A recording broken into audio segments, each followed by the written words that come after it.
Tonight, breaking news as we come on the air. Officials revealing the causes of death for beloved movie star Gene Hackman and his wife, Betsy. The New Mexico Medical Examiner's Office revealing today Gene Hackman died of heart disease and Alzheimer's at his Santa Fe home. Officials now saying his wife likely died a week earlier from the Hantavirus, a rare respiratory disease spread by rodents. Tonight, the Santa Fe sheriff joins us live with the latest on the investigation. Also breaking tonight, executed by firing squad.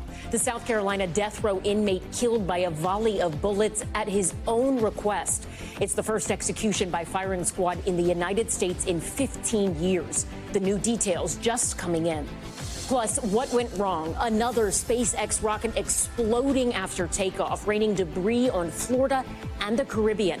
The FAA now ordering an investigation. What Elon Musk said today about the failed mission. Kidnapping caught on camera. Video appearing to show a suspect abducting a woman in Oakland, forcing her into a car.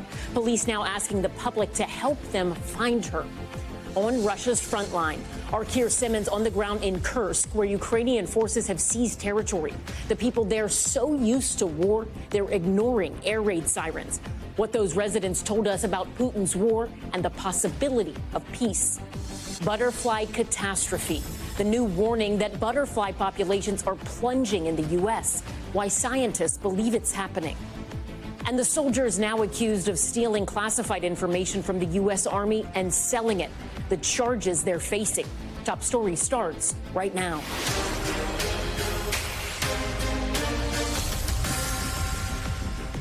Good evening. I'm Ellison Barber in for Tom. We're coming on the air tonight with breaking news. New details about the grim fate of beloved actor Gene Hackman. Tonight, authorities revealing the causes of death for Hackman and his wife, Betsy. Both were found dead in their Santa Fe home.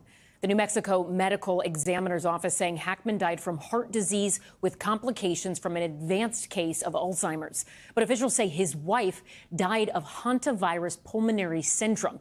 It's an illness caused by the Hantavirus itself, a rare but dangerous pathogen that can trigger several serious conditions. It's transmitted by rodents and does not pass between humans. But the strain of the virus in the southwestern U.S. has a mortality rate between 38 and 50%. Officials also clarifying details about the timing of their passings. Investigators believe Betsy died first around February 11th, the last time she was seen alive. Gene's pacemaker was registering activity for another week before an abnormal rhythm on February 18th, when officials believe he died. Their bodies were not discovered for more than a week after that, when authorities were called to their home February 26th. The new revelations ending days of speculation surrounding the demise of one of Hollywood's most beloved stars. NBC's Liz Kreutz has been following this story since the news of the deaths first broke, and she leads our coverage tonight from Santa Fe. Tonight, authorities announcing legendary actor Gene Hackman died of heart disease complicated by advanced Alzheimer's. The 95-year-old alone for several days after his wife, Betsy, died first in their Santa Fe home. I can tell you that he was in an advanced state of Alzheimer's, and it's quite possible that he was not aware that she was deceased. The medical investigator saying an autopsy shows 65-year-old Arakawa died of Hantavirus, an infection spread by contact with rodent droppings that can be deadly in roughly 40% of cases as fluid builds up in the lungs. A person can die very quickly without medical treatment. Officials laying out a timeline, saying the last known sighting and communication from Arakawa was February 11th, when she was running errands, picking up groceries and dog food before returning home, and was not heard from since. Numerous emails were unopened on her computer on February 11th. There was no additional outgoing communication from her or known activity after February 11th. Police believe Hackman was likely in the home for days, with his pacemaker showing his last activity a week after his wife's death. Do you believe, given his Alzheimer's status, that Mr. Hackman was able to live on his own and survive for those 7 days? I'm not aware of what his normal daily functioning capability was. He was in a very poor state of health. He had significant heart disease, and I think ultimately that is what resulted in his death. What about starvation? There was no food in his stomach, which means he had not eaten recently. but he had also no evidence of dehydration. The couple's dog Xena that died in her crate is undergoing a necropsy, but officials say it's possible she did starve. Tonight, after their death sparked nationwide intrigue, answers to a tragic ending for the Hollywood icon and his wife of more than 3 decades. And Liz joins us now from Santa Fe, New Mexico. Liz, I mean, this is a tragic story all around, but ultimately, is the case closed since it seems like police know what happened here, or are they still going to continue this investigation? Hey, Allison, yeah, officials say that they're not yet closing this case. They're still trying to track down some additional threads. Most notably, they just want to gain access to some of the cell phone records that they took from the home, the phones they took from the home, to try to figure out who they maybe last had communication with. Right now, officials say that Betsy Arakawa's last known communication was an email that she sent her massage therapist the morning of February 11th. They say that there's no indication that Gene Hackman tried to contact anybody in the days after she died, which may not be surprising, sadly, given his advanced Alzheimer's. Allison. Liz Kreutz, thank you. For more on this investigation, Santa Fe County Sheriff Adan Mendoza joins us now. Sheriff Mendoza, thank you so much for your time this evening. We heard from you there in Liz's piece, but just to be clear, your understanding of this case is that Betsy Hackman died from Hantavirus pulmonary syndrome before her husband, Gene Hackman, died, who had advanced Alzheimer's. And the medical examiner is saying he died of heart disease, right? That's my understanding by the statement given by the pathologist today, yes. Talk to me about the timeline. I mean, you went through it in the press conference this afternoon in pretty meticulous detail, particularly every move she made seemingly on February 11th. At one point, you mentioned midday she stopped by CVS. Do we know if that was a stop she made related to feeling sick because of the Hantavirus and maybe just wasn't aware that she had an illness that was so serious? We do know at this time that she did stop by CVS. It's unknown for exactly what reason or if she conferred with the pharmacist there. But we know that she was on surveillance. She had just recently come from a nearby grocery store on CVS, but we're unaware exactly the reason why she was there. And what could your investigators see when they were reviewing some of the surveillance footage throughout that day? Did she appear to be physically okay? I think you mentioned she may have been wearing some sort of mask. Walk us through what they saw. So, yeah, they saw her on surveillance, and obviously she is walking around. She was pushing a cart from the grocery store and was carrying a grocery bag when she visited CVS and also visited a pet food store. She was wearing a mask, and it's unknown for exactly what reason. You know, that is kind of common even today. But, you know, it didn't appear like she was having any trouble or she was feeling ill, or there was no indication that my detectives relayed to me that anything looked off or odd in her dealings that day. And based on what you know right now, do you believe Gene Hackman was aware that his wife had passed away for that week he was at home after she had seemingly passed, or do you think he was unable to comprehend for some reason what happened? That's hard to determine, to get in one's frame of mind or what they knew at the time. But you know, I do know that based on the locations that they were discovered, that it was a large residence, and there were some obstacles in the residence that may not have been able to be navigated by Mr. Hackman. And so I'm not sure that he knew at the time that his wife had passed away. You've also mentioned that you and your investigators are still waiting for some cell phone data. I know you recovered 2 cell phones from the house as well as some sort of journal booklet. What sort of information are you hoping to get, particularly from those cell phones, that you don't already know? Well, I think a lot of the information and a lot of the pieces of the puzzle were put together today. A lot of the big questions were answered. But we will not close this case until we do a thorough investigation, which means we want to get into the cell phones. And with the help of New Mexico State Police, we're in the process of doing that. And again, we're going to look at any phone calls that were made, text messages, photographs, activity on the phone itself. And I would be surprised if it shows anything different than what we already know, and that was the last activity from Mrs. Arakawa on February 11th. And I know your team has been in touch with the family, Betsy and Gene's family, throughout all of this. The medical examiner mentioned today that she and her office had spoken with the family about the autopsy results prior to making them public. How is the family doing in handling all of this? Well, you know, I'm sure it's very saddening for them, and it's a tragic event. And you know, our hearts go out to the Hackman and Arakawa family. You know, we did reach out to the family and notify them of the information prior to releasing it out of respect. And we wish them well, and our prayers are with them during this time. All right. Santa Fe County Sheriff Adon Mendoza, thank you so much for your time tonight. We really appreciate it. Thank you. Now, I want to bring in NBC News medical analyst Dr. Vin Gupta for more on the Hantavirus. Dr. Gupta, thank you so much for joining us. You know, for a lot of us, this is a virus, a term we had never heard prior to today. We're being told this is something that is spread by rodents, that it doesn't spread human to human. Talk to us about this virus. What is it, and where and how could someone contract it? Yeah, Ellison, just the name, I think, evokes a lot of fear. And it is when we see it and where we see it, which is in the southwestern part of the United States, it can cause very severe human illness. And so what is it?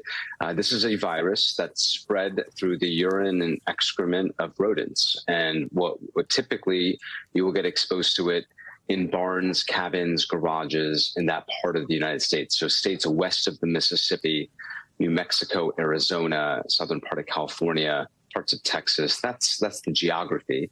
And that's the so-called deer mice is what typically is the most common carrier of this virus. And so that's the epidemiology of it. What we've seen is that it has a very high mortality rate when humans are exposed, so about 40%. And it can cause I'm a pulmonologist, it causes very severe pulmonary complications like pneumonia. That's really ultimately what ends up causing such a high mortality rate is the pulmonary complications. In some cases, kidney injury as well, but that's generally the life course of this. And often, unfortunately, Ellison, people get infected, say on a Monday, but they won't develop symptoms until, say, Friday, Saturday, and at that point, things happen pretty quickly. You know, in big cities like New York, others, people take public transportation, and it is not uncommon to see a lot of rodents when you're in the subway, particularly here in New York. Yeah. Is that something or a place where people should be aware of this and worried about possibly contracting it this way, or is it really isolated primarily to the Southwest United States? Mainly in the Southwest part of the United States, mainly because that type of rodent is more common in the southwestern part of the United States. To be clear, rodents of all stripes are not good for human health. They carry all other sorts of illnesses. And so if you're in the subway in New York City, good to make sure that we're doing everything we can to avoid any unintentional contact. I think obviously nobody wants to make intentional contact, but for things that you can do at home, if you're living in the southwestern part of the United States, make sure open food on safe floors is minimized, that you're cleaning up anything that might attract rodents. Holes in garages often is the point of entry for rodents in this part of the country. Make sure that those are plugged. That's really key here. And then, especially since we're talking about it, and if you're medically higher risk, if you develop flu-like symptoms, it's important more than ever before, Ellison, to get tested. Because if it's not flu, if it's not COVID, it could be something that we're not thinking of as commonly. And it's important to present to care, because supportive care here in the setting of a hospital, if needed, it can save your life. I want to ask you before we let you go, Dr. Gupta, about Gene Hackman and the fact that he was in the home for so long with his wife deceased and was either unable to call for help or unaware of what had happened. He did have severe Alzheimer's. Talk to us about how that manifests, how disorienting it would be if you were to lose your primary caregiver in that state. Well, I think it sounds like, we're understanding more just minute to minute, but it seems like he was unable to perform his own activities of daily living, Ellison. So in that case, in the setting of Alzheimer's dementia, it is incredibly disorienting, and he's not able to care for himself. And so when you put that on top of the fact that he had atrial fibrillation, this arrhythmia that can cause your heart to beat very fast, things can spiral very quickly, and I think that's exactly what happened. Dr. Van Gupta, thank you so much for helping us to understand a little more about the Hantavirus and things we can do to try and stay safe. We appreciate it. Thank you. Now to some late-breaking news out of South Carolina. A man convicted of double murder executed by the state tonight. As we reported last night, 67-year-old Brad Sigmund choosing to die by firing squad, a method that had not been used in the United States in 15 years. Witnesses to the execution say the shots rang out just after 6:05 Eastern. Sigmund was pronounced dead at 6:08 p.m. A lawyer for Sigmund, who was convicted of killing his ex-girlfriend's parents with a baseball bat in 2001, says he chose death by firing squad because he believed it would be less painful than the alternatives, electrocution or lethal injection. I want to bring in NBC's Zincle Esemwa, who has been following this case and joins us here on set. Zincle, I mean, this was the fourth execution by firing squad in the United States in the last 50 years. Walk us through what happened tonight and what we know in terms of the details of how it all went down. Yeah, Ellison, as you said, Brad Sigmund, South Carolina death row inmate, was declared dead at 6:08 p.m. In that room, witnesses who were present say the curtain opened at 6:01. They were offered ear protection. And when they saw him, Sigmund was strapped to the execution chair. He was in a black jumpsuit, black shoes. That color matters because typically the color is a bit lighter, perhaps signaling changes to that execution process. It appeared there was a harness over Sigmund, that his feet were shackled. 3 Department of Corrections volunteers were about 15 feet away, and they fired in unison at 6:05. Witnesses say everyone flinched when that happened. Sigmund said to have tensed up when he was shot. His chest rose, and then less than a minute after those shots were fired, a doctor came in at 6:08, as you said, pronouncing him dead. Before those shots rang out, however, his attorney, Bo King, did read his final statement. In part, in it, he said, "I want my closing statement to be one of love and a calling to my fellow Christians to help the United States end the death penalty." Ellison, notably outside of that room, there were protests. Around 30 protesters gathered, ringing a bell before those shots ultimately rang out. And as you said, this was the first execution by firing squad in 15 years. But many said of all the options that are out there, lethal injection, electrocution, this is the fastest, and some say most humane relative to what the death penalty offers here. Yeah, walk us through a little more of that debate, because I have heard some people say, I'm stunned this still exists. This is archaic. Why are we doing this? And then I've heard critics of the death penalty say, well, this is the least inhumane option.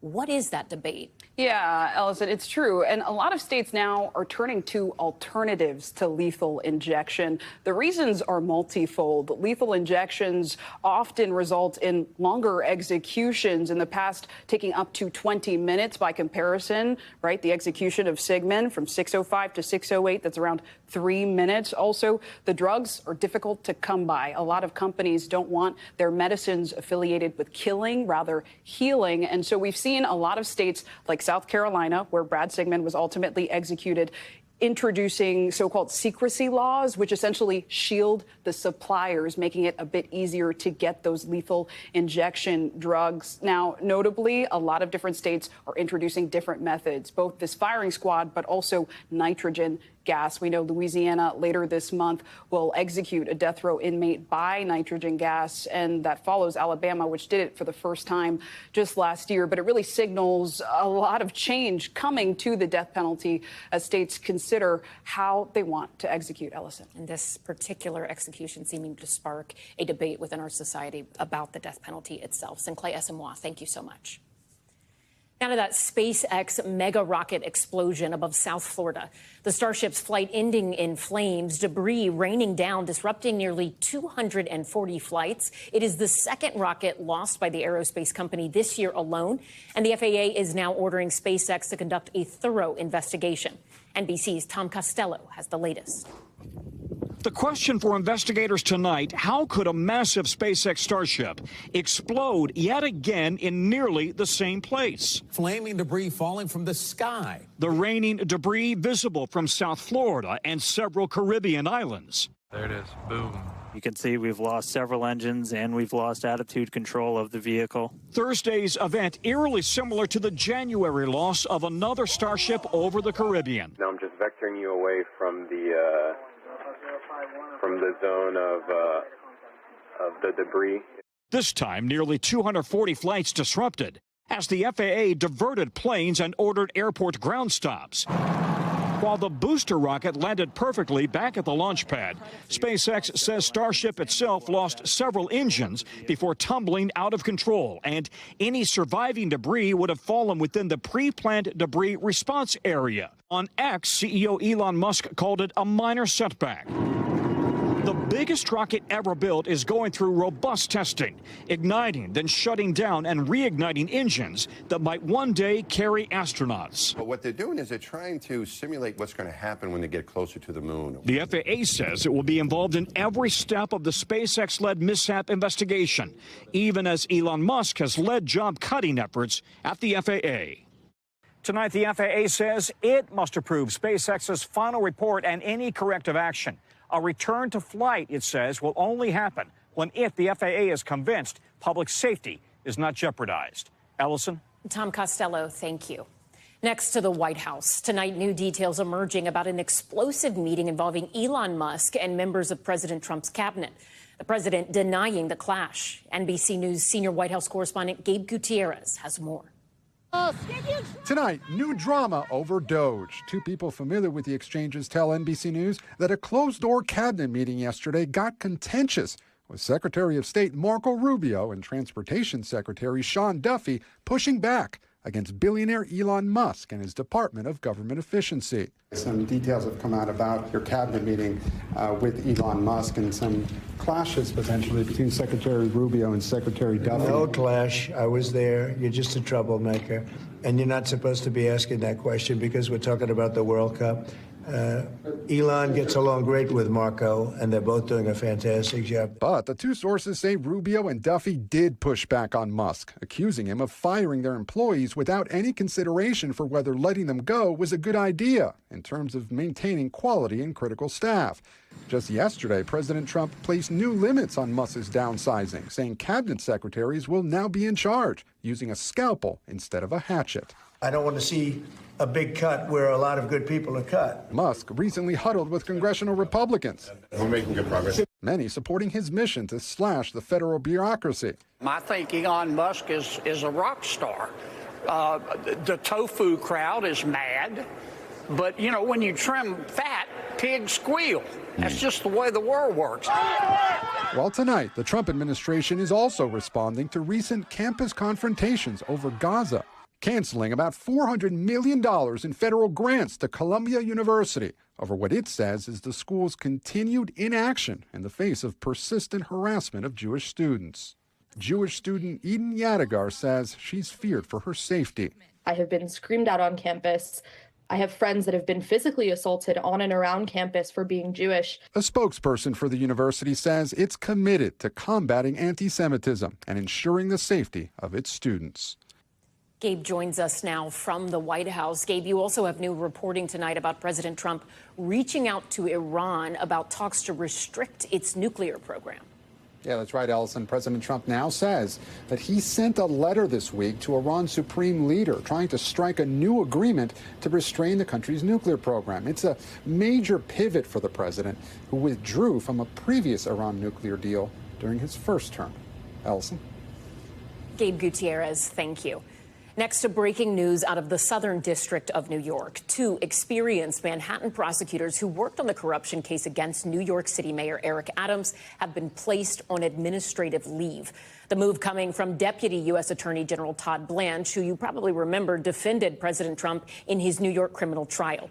Let's bring in NBC's national law enforcement and intelligence correspondent, Tom Winter. Tom, these were high-ranking officials Pretty surprising to a lot of people, but maybe not internally. Walk us through what happened here. Yeah, so our understanding is these two, without being given a reason, and we haven't been told a reason, although they were on the Adams case. We know the prosecutors in that case were being looked at for refusing a Justice Department order to drop the charges against Adams. They were under investigation, but they were let out today, by federal law enforcement officials from their office. Celia Cohen, Andrew Rohrback, as you mentioned, two top line prosecutors they're referred to. These are the prosecutors that are actually in the court. They're actually working the cases. Rohrback, really well known. He was part of the team that was involved in the successful prosecution of Ghislaine Maxwell, who is obviously Jeffrey Epstein's confidant, and also helped lead the successful prosecution of Sam Bankman-Fried, the FTX founder. So this is somebody who's been involved in some pretty big cases. And this Deputy AG, Todd Blanche, he was only confirmed yesterday, right? Do we have a sense of what next steps could be as it relates to this case from the Deputy AG? Well, the Deputy AG absolutely knows the Southern District of New York, absolutely knows this case. The person who's been calling the shots up until this point, Emil Bovee, is somebody who worked with him on the Trump defense team. You referenced that earlier. That's Todd Blanche's last kind of assignment, was actually working for the now President of the United States. So where this case specifically goes from here, it's really in the hands of a judge with respect to Eric Adams. Today, an attorney that he brought in to look at this case and say, should I dismiss it? What are my options here? Should I conduct further inquiry? Said, look, based on all the facts, all the case precedent, the separation of powers issues here, and the idea of whether or not the Justice Department could hold charges over Mayor Eric Adams' head in furtherance of some public policy, something tied with immigration. Look, it's just best if you dismiss this case in full, outright, can't bring the charges back. That's his recommendation to the judge. What the judge ultimately decides, well, that's something we'll find out in the coming days. Tom Winter, thank you. When Top Story returns, 2 soldiers arrested, charged with selling secrets to China. The photos, prosecutors say, catch them in the act. Plus, the outbreak of measles in the Southwest now expanding, where it's spread to now. And is this the future of flying? Delta out with these new plans for passenger jets. When will they take to the skies?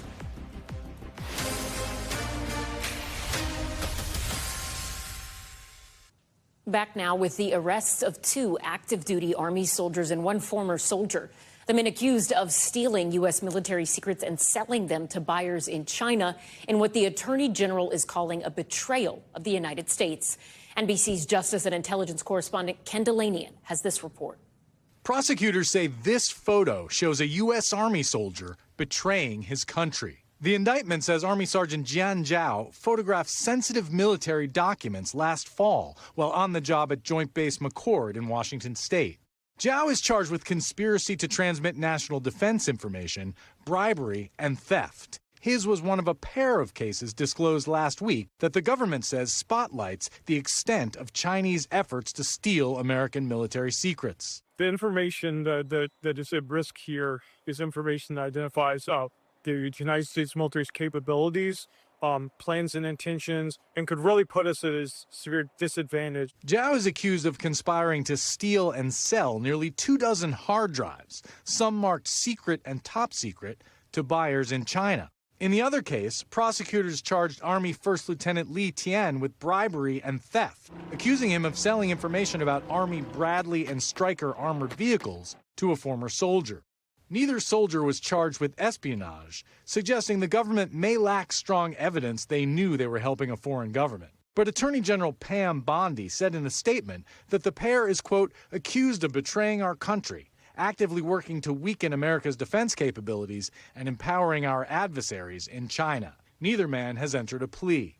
The cases were announced during a week when the Justice Department also charged 12 Chinese nationals, including some the government says are members of Chinese intelligence services, with engaging in a campaign of cyber spying. Among the targets, FBI officials say, U.S. tech companies, defense contractors, and the U.S. Treasury Department. China denies engaging in illegal hacking. All this comes as the FBI, the primary agency tasked with protecting the United States from foreign espionage, is in turmoil amid a series of firings of top officials, including the head of the New York field office, who spent much of his career hunting foreign spies and was cheered Thursday as he left the office for the last time. As for the soldiers in Washington state, the FBI says both men had security clearances and went through background checks. Now they are criminal defendants. And Ken joins us now from D.C. Ken, it is always shocking to hear about an Army soldier offering to sell military secrets, especially because so many of us associate selling secrets with sort of this Cold War era spy situation, barring a few high-profile cases in recent decades. So take us through the history here. How common is this in modern times? More common than many people realize, Ellison. There have been dozens of these cases in recent years. You know, just last year, an Army intelligence analyst pleaded guilty to selling for $42,000 some sensitive documents to someone in Hong Kong. And also last year, a Navy officer was sentenced to 27 months in prison for providing secrets to a Chinese spy. You know, the FBI has said that they open a China-related counter-spy case every 12 hours in the United States. So China is relentlessly trying to steal American secrets, and they're trying to compromise Americans to do it, Ellison. Ken Delanian at the Department of Justice, thank you so much. Moving now to the escalating trade war between the U.S. and Canada. Today, President Trump proposing brand new tariffs on Canadian lumber and dairy. The latest announcement coming amid the growing backlash as Canada fights back. NBC's Garrett Hake has this one. On the icy streets of Canada's largest city, a new attitude toward the U.S. You don't stab the back of your friend. I think it's disgraceful. We're very pro-Canadian.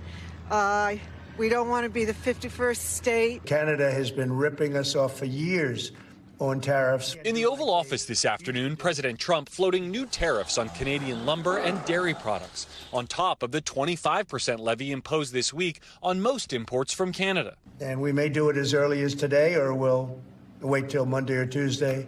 But that's what we're going to do. We're going to charge the same thing. It's not fair. The confusion and costs chipping away at Canadians' innate politeness. This is going to screw us and it's going to screw you guys. Pardon my words, but yeah, you guys all your prices are going to go up and all our prices go up. Canada has responded with escalating tariffs of its own on billions of dollars of American goods. Provincial governments, too, are taking forceful steps to encourage consumers to buy Canadian. Ontario's government-run liquor stores sell nearly $1 billion in American products every year, but right now you won't find any on their shelves. The government ordered them to stop selling American wines and liquor earlier this week. What is your message to Donald Trump specifically? Stop the chaos. Ontario's Premier Doug Ford even threatened to cut off Canadian electricity sold across the border, which powers some 1.5 million homes and businesses in New York, Minnesota, and Michigan. That's the last thing I want to do, but President Trump is trying to destroy our country. And Garrett joins us now from Toronto. Garrett, the reason President Trump says he is implementing these tariffs is because of illegal fentanyl coming across the northern border. How are officials there in Canada reacting? Well, Doug Ford, the premier here in Ontario, really dismissed that excuse here today when we interviewed him this morning. He said that there's only 0.2%. It's something like 43 pounds of fentanyl that came across the Canadian border into the United States last year. In the last month that they've been keeping track here in Canada, it was just a few ounces of fentanyl that made it across. The Canadians have thrown a ton of resources at their border. Thousands of state police, additional aerial patrols, dogs, you name it. They think they have nipped this issue in the bud from the Canadian side. And Ford pointed out that there are way more drugs, guns, and undocumented immigrants coming north from the United States into Canada than go the other way. He says that line from the White House just does not hold water here in Ontario. Garrett Hake, thank you. When we come back, we take you inside Russia to the front line of its war with Ukraine. The makeshift bunkers some are using to stay safe as the war rages around them. Our team with rare access. That is next.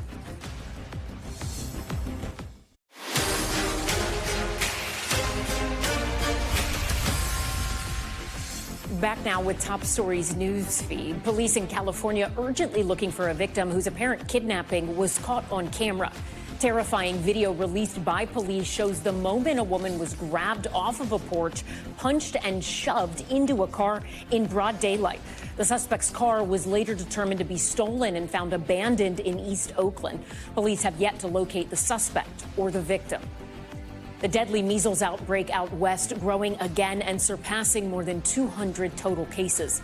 Officials now reporting more than 189 cases in Gaines County, Texas, and 23 hospitalizations. At least 30 cases reported in neighboring Lea County in New Mexico. Public health officials say these numbers are likely an undercount, with many people not getting tested. As we reported, a possible second measles death now being investigated in New Mexico. And Delta Airlines is partnering with JetZero for what they call the future of air travel. The airline's unveiling this design for a sustainable aircraft. The company says it will be 50% more fuel efficient and quieter while having the same range and seat capacities as a mid-range international aircraft. This is part of Delta's effort to reach net zero emissions by 2025.